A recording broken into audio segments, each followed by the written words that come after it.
morning, good afternoon, good evening, and good night, ladies and gentlemen, and all in between, and welcome back to part 15 of the life and suffering of Sir Brante as we're towering on through peacetime. It's the year 1140, this is chapter 4, and Brothers in Misery is where we last left off and where we begin again. I've been thinking a little bit, and part of me regrets when I made the decision to use the jewels we got from the Melanandasses to increase our reputation. I think opportunities to raise money are very, very seldom unless we probably take bribes, which I'm not going to do. So I should have been better off putting the +2 wealth instead of sharing out the jewels. But anyway, you play this game, you live and learn. Maybe in a stream, in a year or a few months or something, I'll blast through it all again, picking the right options. I've been kind of hemming and hawing between being a good noble and a bad noble.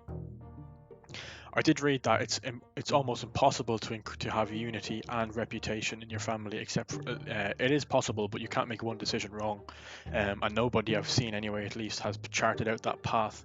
So I don't know how we're going to end up, but we are focusing on becoming a noble and trying to get our family in the blue book. So without further ado, let's jump straight back in with Brothers in Misery. Your home has been much more peaceful for the last year. The fights between Stephan and Gloria are not as fierce now. But how long will this last? Your job takes up all your time. You see your parents and siblings less and less often. Sometimes you don't even know what they are doing while you deal with the constant stream of duties. This morning you head out on urgent business. You take one step out of the gate and run into a uniformed gendarme. Ah, Captain Linnad, we haven't met him before. Morgan Brante, your presence is requested at the prefecture dungeon. Taken aback, you ask what this is about. We have your brothers Stephan and Nathan Brante in a cell. They were arrested last night at the Steiner's Inn. They asked us to send for you. Oh God, what have they done? I bet you I'll be able to get them out, but it'll sacrifice my reputation. For God's sake.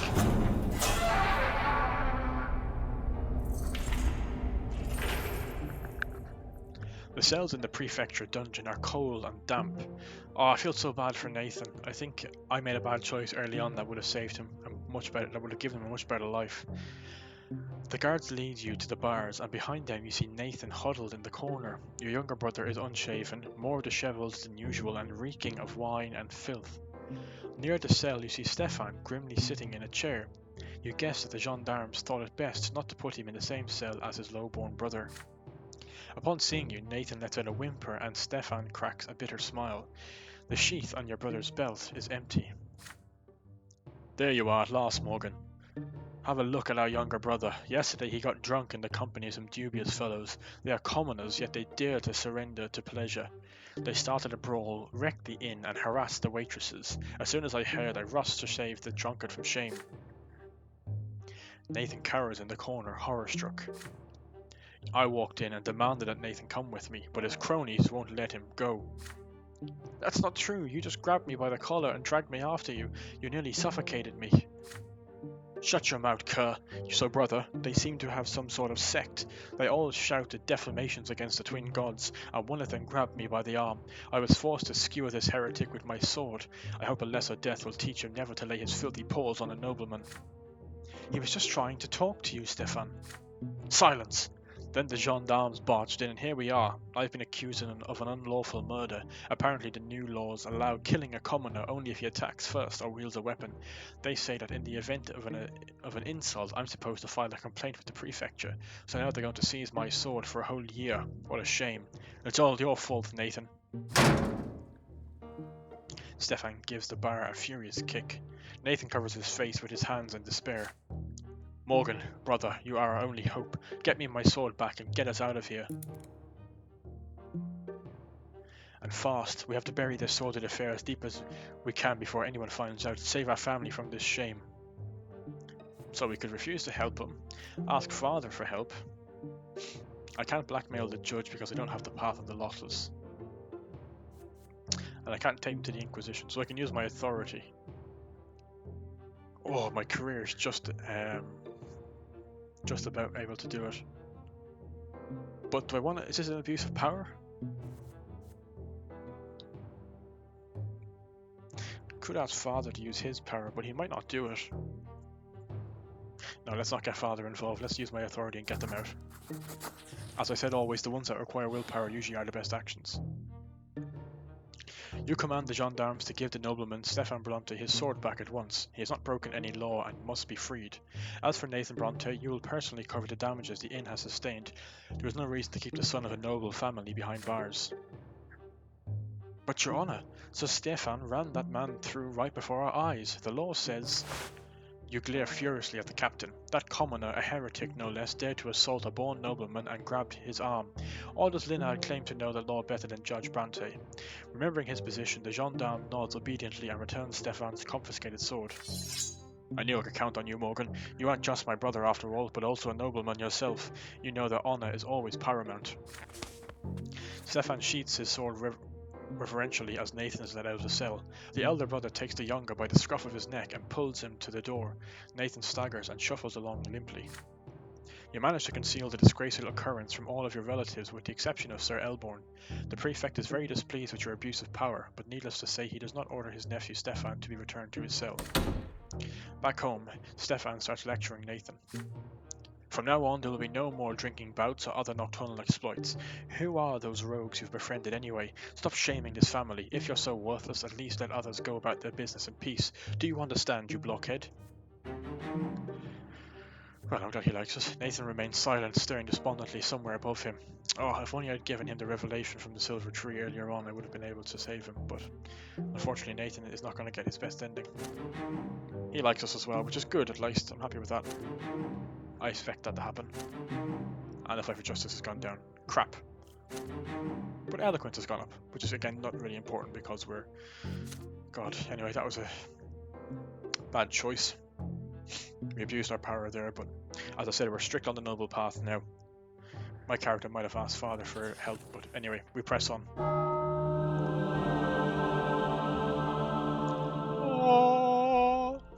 The case of Father Mark. Your most recent year of service at the prefecture has seen an increase in litigation on crimes against the church. More and more people are joining the ranks of the new faith in Anisot. The movement began with destitute beggars who had nothing to lose, but for years, now many well-off commoners and new nobles have been joining the fold. People say the leader of the new faith in Anisot is Father Lennart, the abbot of the temple at the Silver Tree. The city's leaders would love to expel him, but he is too highly regarded by the common folk.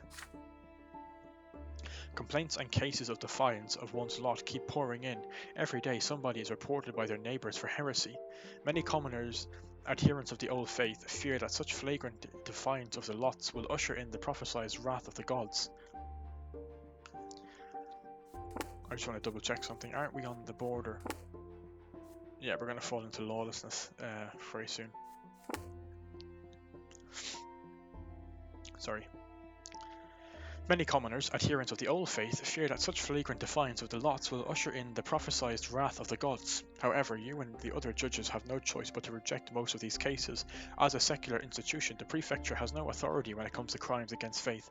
Only the church and the Inquisition have any say here, and we'll get to see that a bit more in the clergy playthrough, no doubt. In the middle of another busy day at the prefecture office, the door suddenly swings open. A tall gendarme wearing an officer's uniform walks in. He takes off his helmet, adjusts his short fair hair and bows to you hastily. Captain Linard reporting, Your Honour. My boys finally caught Father Mark, the dreaded apostate heretic. The prefect told us to take him to you for judgment. You, bring him in. Two gendarmes bring in a short, stout man wearing a worn, dirty priest's cassock. Priests wear the sacred symbol of the twins, a cross within a circle. But this man does not. Forced to sit before you, this odd-looking priest is nonetheless strangely undisturbed by his arrest. His eyes, curious and glimmering with life, study you intently. This is him, Father Mark in the flesh. We caught him trying to preach that teaching of his smack in the middle of a drinking hole for the lowborn in the Grey District. Some guy took offence and called for the gendarmes, and we got there right away. Father Mark, you've heard the name ever since you were a child. His cult of rejection of the twins has expanded tenfold over the past several years, with nobles, commoners and even other priests joining his flock. The Inquisition has hunted this heretical apostate for years, but Father Mark has always eluded capture, until now. Some say he has powerful protectors. Here are statements from people at the establishment, Your Honour.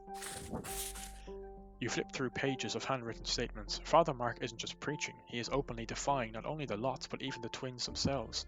Father Mark teaches that the gods have neither design nor purpose for us, so we are under no obligation to serve them or prepare our souls for the hereafter. You put the papers away, ready to question the profane priest. What was the subject of his sermons? What was he trying to convince his listeners to do? Father Mark prefaces his answer with a dazzling smile. As a judge, it is your duty to enforce secular law. You know as well as I do I have broken no such law. I am a priest, my friend, and in the Empire priests are allowed to preach. I was preaching the proper way to live one's worldly life, for this is the only existence we have. I told my listeners not to waste their lives serving those gods. The twins surely love us, but alas, their love violates us as much as their law. This entire world is proof of that. I see my words upset you, but I'm afraid you can't judge me guilty of that. Here's why. You see, mine is the priestly lot. If the judgment of the church is to be trusted, which means that only the Inquisition tribunal may find me guilty. So you could hand me over to those black-clad thugs, but alas, you will get absolutely nothing in return. The Inquisition wants to light the pyres in every corner of Anisot, and all they need from that is me. As soon as they get me, the Inquisitors will tell the prefecture to step aside and start enforcing the law themselves. Is that what you want, my friend? So what are you to do with me? Well, let's think about it. As a secular judge, you can't judge me guilty, but giving me to the Inquisition will weaken the prefecture. And so, my friend, everybody will be better off if you just set me free. Trust an old philosopher. It's better for me, better for your prefect, and better for you as well. Surprisingly, the gendarme captain smiles knowingly at these words. He leans over and whispers a few words into your ear. You cannot help but notice the scars all over his neck. I say that old heretic's right, Your Honour. If he's still got the priestly lot, he's the Inquisition's problem. It's too dangerous for the prefecture to meddle in churchly affairs. And strictly between you and me, if the reports I'm getting are to be trusted, this here Mark's been rubbing elbows with Patriarch Cassius himself. Letting him go might get us on his good side, and Sir Patriarch's a very wealthy man. Ha! I knew it. But suddenly the captain's voice trails off as the door to her office opens without warning. There is a woman at the door, clothed in a black cassock and bearing the telltale silver seal of the Inquisition. I am Sister Jean, Your Honour. I serve the Order of the Inquisition. Jean? If I remember correctly, she was the girl of the silver tree, but I thought Jean was the woman who was the heretic. Actually, she wasn't. She was the one who was pulling us towards us. Ah, so she joined the Inquisition. That stern face, those piercing brown eyes, they seem familiar somehow. Of course, this is the young acolyte girl from the temple at the Silver Tree, the one you saw during the school visit. She is an inquisitor now. Your men did well to track down and arrest Father Mark. Splendid. We've been hunting this false preacher for a long time. As I'm sure you know, priests may not be judged by secular laws, Your Honour. Mark has denigrated the twins and called for the people to reject them. He has broken his sacred vows and defied his lot. He will face the tribunal of the Inquisition for his transgressions. The man before you is a great threat to the people of Anisot, Judge Brante. His words lead people astray. His speeches doom them to eternal suffering at the foot of the pillar. Only the Church knows the way to end his heresy. You will hand Father Mark over to me at once.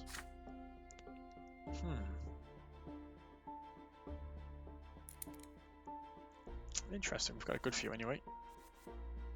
But because my theology is there, and my justice is just about high enough. Sister Jean remains in the doorway, wordlessly refusing to leave the prefecture without the captured heretic.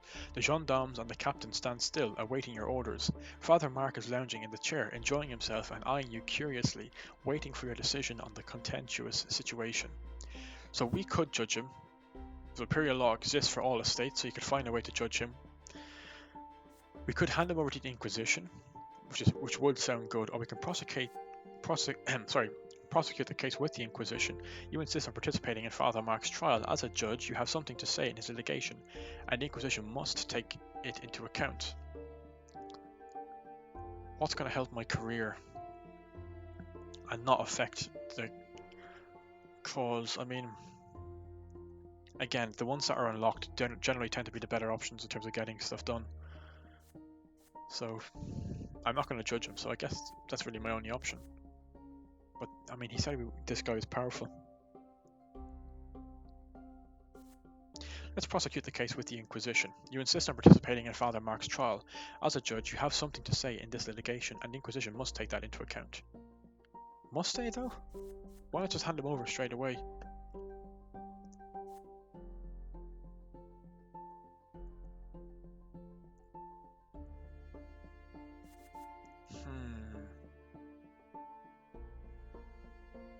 I mean, the thing is, the only thing that can get improved is my career and my fight for justice.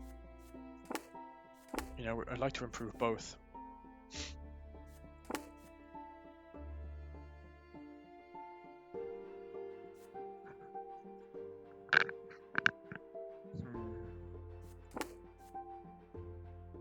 I don't know. What do you guys think?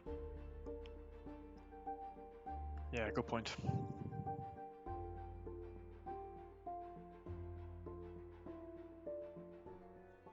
Let's prosecute the case with the Inquisition. I do think the unlocked options are always better.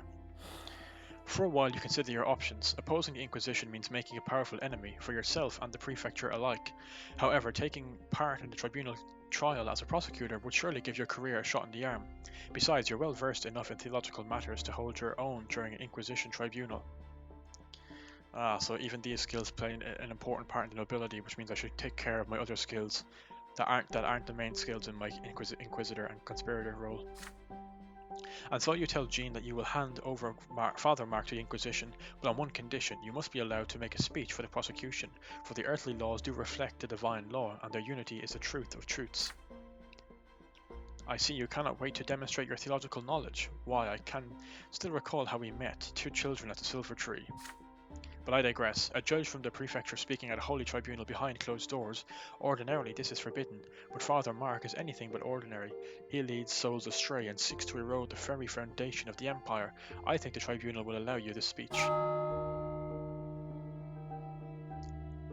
The church trial takes months to prepare. The high-profile case of Father Mark brings many priests from all over the empire to a massive, chilly old temple at the edge of the city. Father Mark stands still and calm, his arms folded across his chest, waiting for the prosecution's closing argument.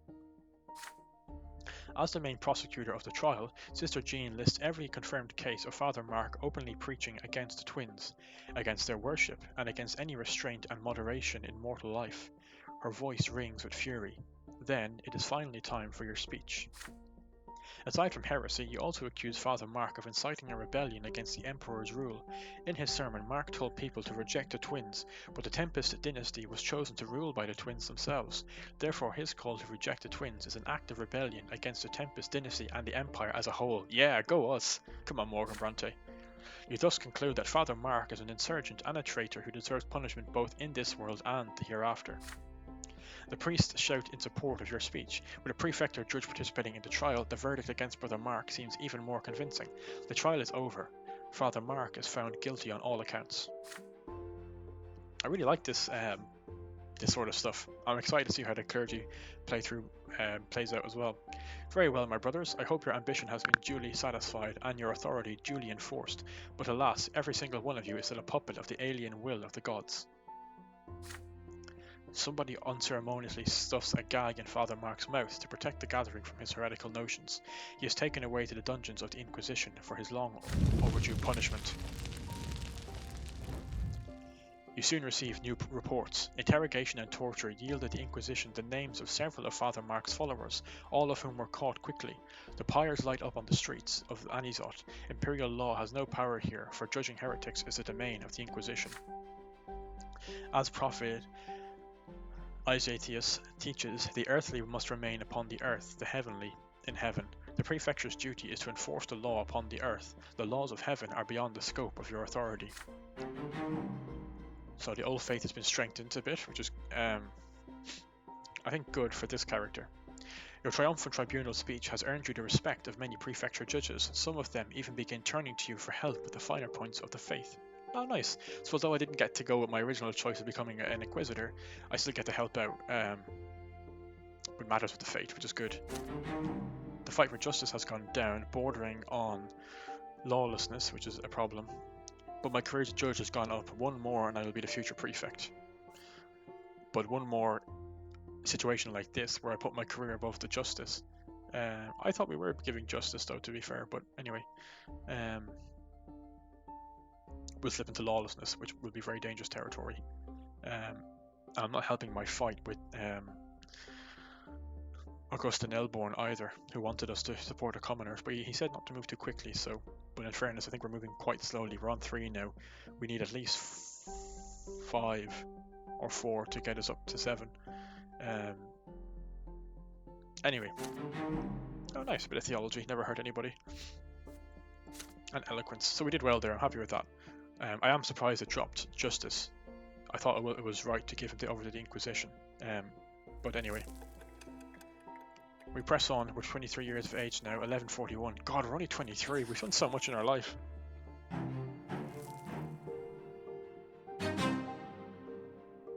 Oh god, what's this? The road to the top. This event is a consequence of your previous actions. My career is over 5. Is this good? I think it's good.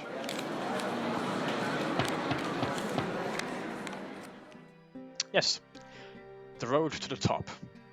Your actions result in well-earned progress up the professional ladder. You are expected to have a glorious future in the field of law. It's kind of funny, I did law as my undergrad. You receive more and more invitations to balls and noble gatherings. High-ranking nobles wish to befriend you. Powerful people have been keeping a close eye on your ascent. Today, a personal letter from the magistrate Remini L. Verman is delivered to your home. Sir Morgan Brante, I would like to further our acquaintance and discuss certain matters of Guns of Illyria. I expect you at my estate this afternoon. I mean, we could hardly refuse. Accompanied by servants, you walk down the imposing enfilade of El Verman's granite manor. Gold, tapestry, stone carvings of ancestors' profiles. Compared to this luxury, your own home seems tiny and cramped. El Verman greets you by the fire. At home, the influential ruler of the city seems peaceful and amiable. Judge Brante, please come in. I'm delighted to see you again. Servants, pour us some wine. Please, have some, Morgan. Though your most recent deeds call for much more than a glass of Illyrian. I'll be frank, after our first encounter I had my doubts about your trustworthiness, but now you have proven by your actions that you have a future. You sip the wine. It is excellent, as expected.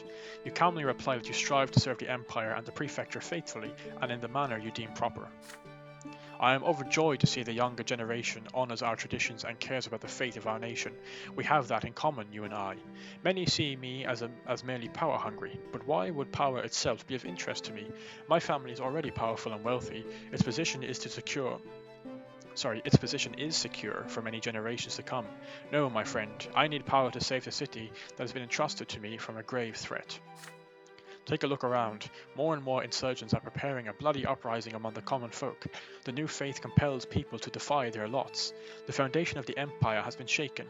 What do you think? Will a new world be born from this? Those who hope to see this happen seem to have forgotten that our world was created in accordance with the twins' design, and we are already on the cusp of provoking their wrath. El Verman is becoming truly incensed. Apparently the fate of the Empire is not just a subject of idle chatter for him.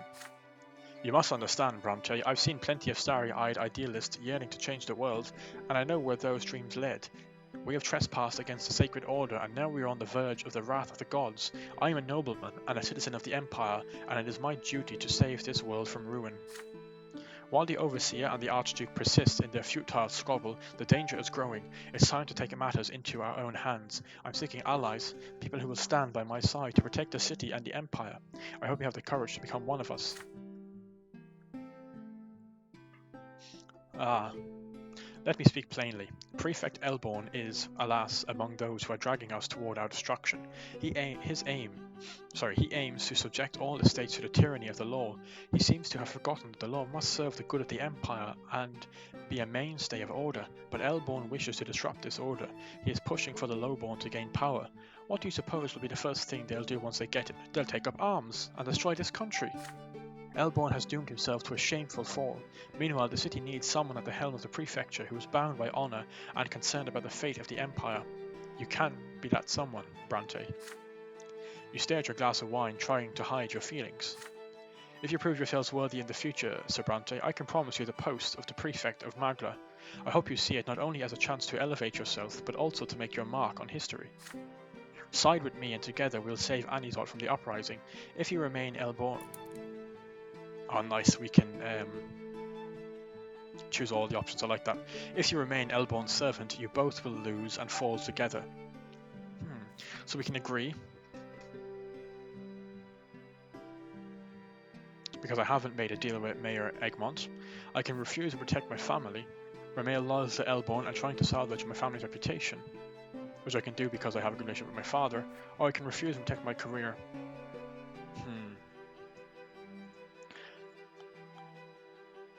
It's interesting this came about from having a certain level of reputation. I mean, I think I want to refuse him. My career is already going well. I don't think I need his help to do it. And he's not fighting for the good of the Empire. He's fighting for the, not for the commoners. But I'm worried though that this is me just being on the fence again and I'm not committing to the noble path. You know? Like if this drops us into lawlessness, it's going to be terrible. Like we're heading towards the downfall of the prefecture, not towards me keeping it. Why does it say protect my career? But again, as usual, I like to use the ones that are locked. So I can agree, because I didn't make Mayor Egmont a deal. I can refuse and protect my family, remaining loyal to Elborn and try to salvage my family's reputation. So that might give us an extra one. Oh, I don't know what to do here. I mean, I really want to become prefect.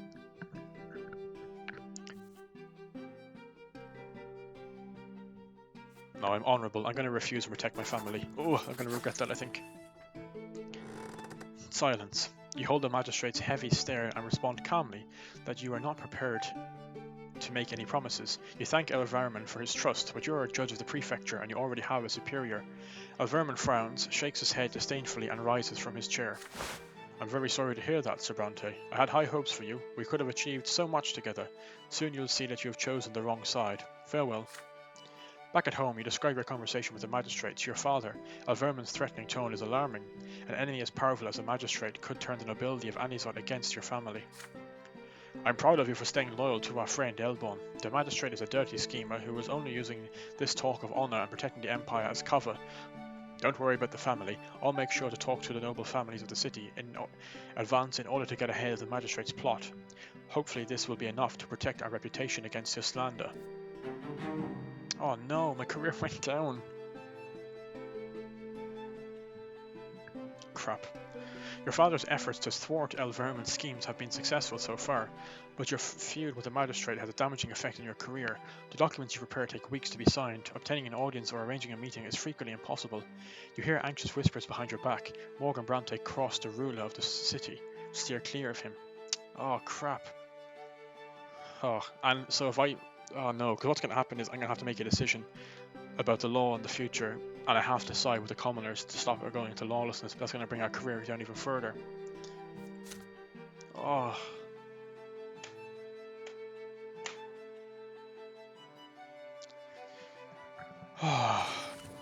Just can never win with this game. One can never win. Year 1141, the Guns of Illyria. Oh, I really should have accepted that. I'm regretting that so much.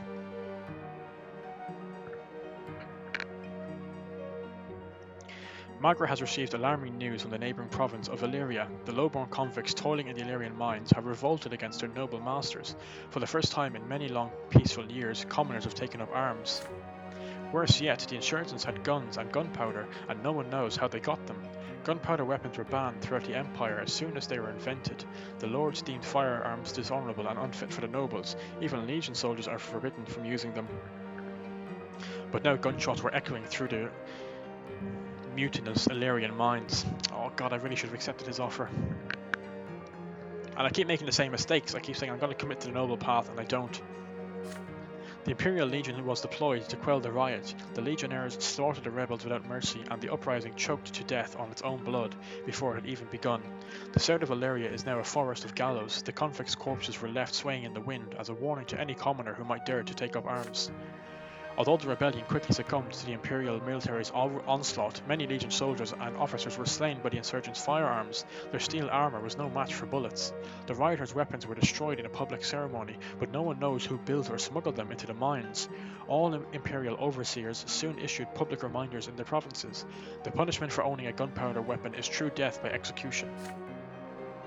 But the Empire is still restless, still anxious. Somehow guns found their way into commoners' hands, if only for a short time.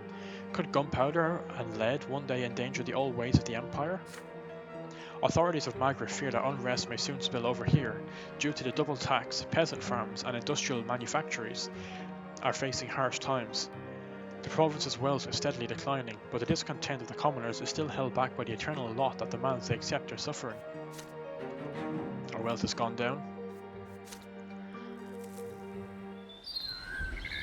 Oh god, not Tomas again. What does he want now?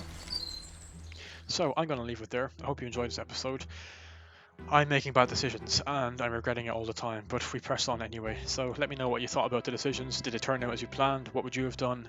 How do you think the story is going to unfold? And I will see you on the next video. Take care and have a good day.